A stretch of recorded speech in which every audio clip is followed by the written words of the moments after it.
If you have a friend or a family member that you're worried about, talk to them about it.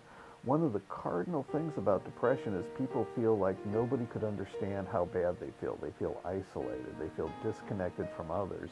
And that's the thing that increases risk of suicide the most, is that feeling of disconnection, like no one could ever understand. Actually, simply asking somebody and talking to them about how you're concerned decreases their feelings of depression and decreases their risk of suicide. Well, I think the biggest problem with the holidays is everybody gets their expectations up. You know, we all see the TV shows and we hear about the perfect family having the perfect Christmas where nobody's causing trouble and nobody's arguing and everybody gets what they want in the end. And that's a TV fantasy. Life is not like that.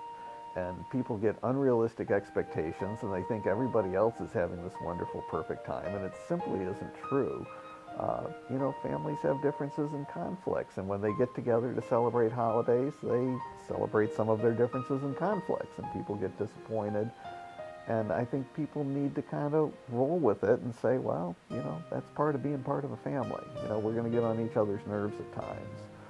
I think, again, the biggest thing you can do is when you see somebody you're worried about, ask them how they're doing. Say, you look sadder than I've ever seen you in a long time. What's up? What's that about? What's been happening to you?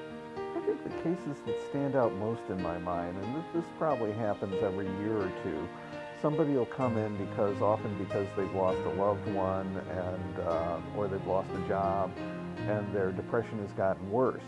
And they'll get treatment, either therapy or medications, or often a combination of both.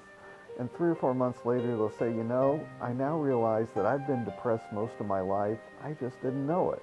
I didn't think it was that bad until a year ago, but looking back, I've been depressed for over 10, 15 years.